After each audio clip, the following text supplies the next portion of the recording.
using my EM1 Mark II with my 100 to 400. Let's go for a photo walk. Gary!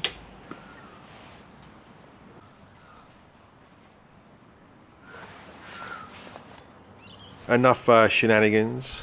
Still can't go out for a walk, so let's talk about Olympus. Olympus really doesn't get that much press these days. I think after they closed down, everyone's just forgotten about them. I don't see any videos or anything. I mean, other than the Micro Four Third guys. So I was thinking today I'll go through my experience with Olympus. It's very underrated if you ask me. If you're a photographer who's moving, who wants to get into it, and you're moving on from your phone, and you just want to get into, like me, into a hobby of photography, I think Olympus is actually quite a good camera for that person who wants to get into it. I mean, really, any camera is good these days. It doesn't really matter what you've got. Fuji, Canon, Sony, all these, full frame versus. I think what happened might have been when they just thought, why, why does it have to be that size, the frame, the sensor? So someone smart said, well, you can get just as good quality with a smaller sensor. So, and that's what, that's the sensor in there. So because the sensor is way smaller, you can have, the benefits are you can have smaller lenses. So it's been about a year and a half now, 2 years, and I found that Olympus is just right for me anyway. The small form factor, the mirrorless, they didn't invent mirrorless, but so they got that good entry level. They've also got professional cameras, smaller lenses. They look cool. So, I mean, if you're looking at cameras and how cool they look, Olympus has got some really cool looking cameras. But the technology goes along with it. The stabilization, unreal. I think they're the leaders in stabilization and weatherproofing. When you think of it, really what you're geared up for is the perfect travel and wildlife camera, really, when you factor all those things in together. They're still professional cameras. Professional people use them, the higher models. And for entry level, and the bonus, hey Jerry, the bonus now is that the world's forgotten about Olympus, so the prices are unreal. I know some people might be thinking, well, I don't want to invest in a system and buy all the glass and all that crap if they're not even in business. But they still are in business. They just changed their name. Someone else bought them out, and they're still going. I mean, they brought out that 8 to 25 lens. But either way, even if they do go out of business or whatever, who cares? I mean, I'm going to have this for the next 10 to 15 years, really. What it does today is what it'll do in the next 50 years, if you ask me. Now, how much more technology can you advance? With all this AI going into it, I mean, I know the EM1X has 2 CPUs, and that's got eye detect and all that, and bird detect, and I don't know. Yeah, they should have dog detect. Hey Jerry, they detect your eyes. Huh? Have a Jerry detect. I mean, that's not fun. The fun part is learning something new, learning something that's semi-complicated, learning the rules and applying them. If everything was just point and shoot and the camera goes, yeah, I've detected the eye now, Jerry, I've detected your eye. I mean, I've detected your eye. I'm going to follow it. I'm going to do everything for you. You just sit back and relax. I'll do all the work for you. I don't see how that's fun. I mean, the fun part is making the mistakes. You know what I mean? And I'm not saying that, cameras are completely point and shoot. I think what I'm trying to say really then is I think Olympus are kind of that Goldilocks, camera. So let's go through my kit and I'll try and convince you to buy Olympus. You buy what you want. I don't really care. Actually, I was thinking of buying Fuji. I like Fuji. Fuji's a really good brand. Now, I've never really held one, but just looking at them, they're really cool. If you want to get into photography and you don't want to go and blow a lot of money and then it's just going to sit in your cupboard, because I know a lot of people do that. I mean, even I did it a couple of years ago. I bought the bloody thing. I go, oh wow, this is unreal. Went out one day, or I went to one, engagement party, took a photos, and go, wow, they were really nice, and bang, put it in the put it in the cupboard again. You want to get something really, really affordable and also and very good technology. You can't go past the EM10 Mark II. Seems like the Mark II range of Olympus was like it was where they got it right. They must have just chucked all their technology into it, and they said, let's come out with the best camera. Our second camera, is going to be the best camera. It's like The Godfather 2, the best, the sequel was better than the original. What you're going to get, Jerry, you like the EM10 Mark II? It's the best camera ever, Jerry, isn't it? Now what you're going to get is you're going to get it paired up with this kit lens. And don't knock the kit lenses. Kit lenses are unreal. Let's chuck this on. There. This is the... What is it, Jerry? Jerry. Hey. The beauty of the EM10 Mark II is that I think they over-engineered it. I think Olympus stuffed up and they made it too good. So, and then they started to realize, because if the EM10 Mark III... they took away all the custom features, the buttons and everything, and they kind of crippled it, like the cripple hammer.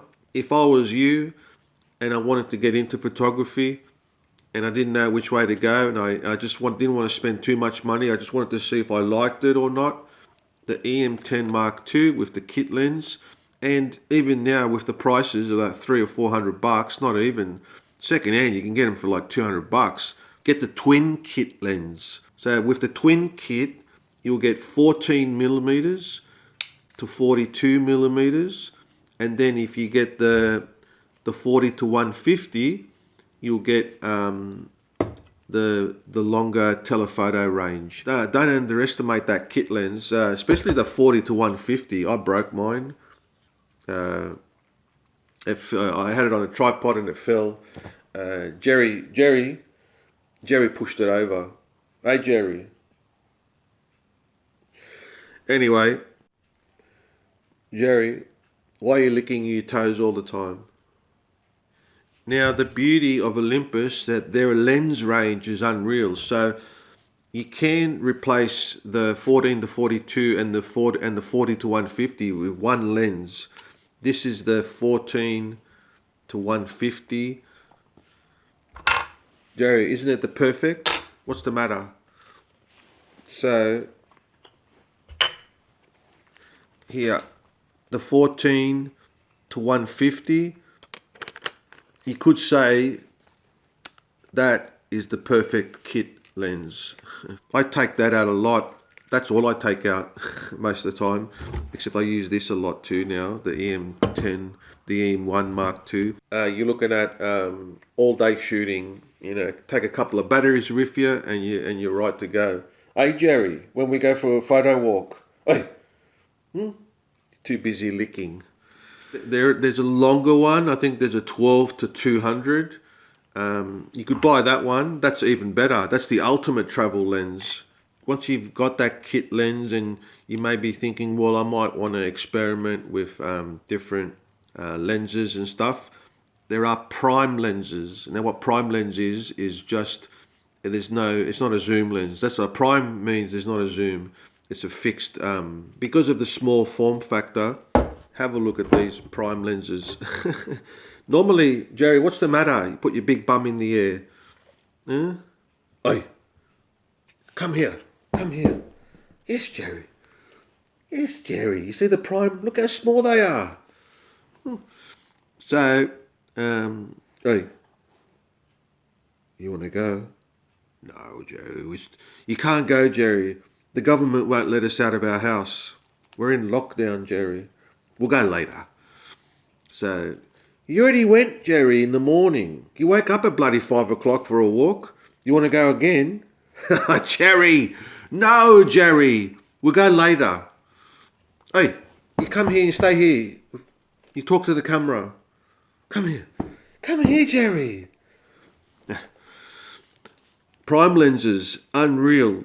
Small, high aperture. That's what you're paying for. You're paying for a higher aperture. Now with lower aperture, 1.4, 1.8, usually you get they're really big. But Olympus, they're really small because of the micro four thirds, the smaller sensor. So my favorites that I bought is the 17 millimeter. Now this is a little beauty. This one, have a look at that. So small, and goes in like that. Now the 17 millimeter, that's the equivalent of a 35 millimeter, close enough. It's good for landscape photos, even street photography. It's just perfectly wide enough for, I guess you could say, everyday shooting. It's the manual focus. The good thing, it's got a little manual focus clutch. The lower the aperture, the better.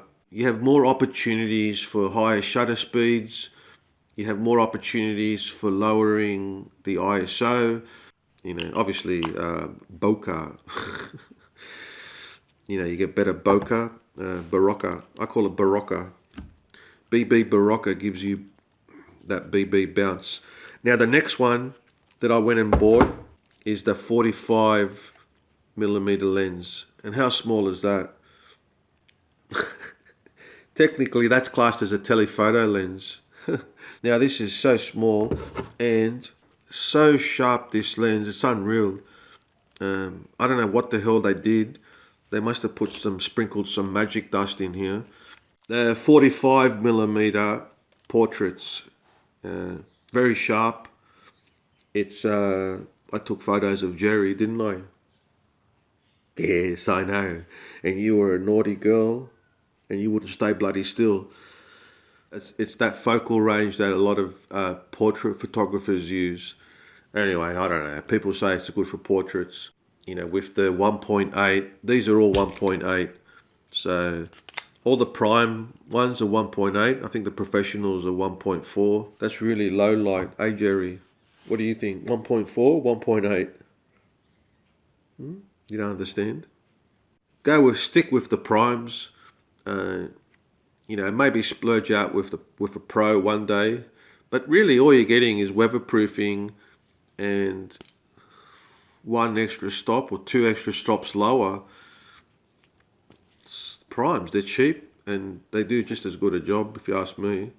Hey Jerry, you don't just use it for portraits. I've taken it out on that photo walk I did where I only took 12 shots. They call it the Holy Trinity, 17, 25 and 45. That kind of covers every prime range. I'm just missing the 25 millimeter. So Jerry, you've gotten into photography, you really love it, and you want to progress. So you go get yourself a couple of primes, you get yourself a really nice telephoto lens, and there you've got your perfect entry. You got your perfect setup for photography with Olympus. You want to move on to pro. You want to be a pro, Jerry. Well, if you want to be a pro, you need to get paid.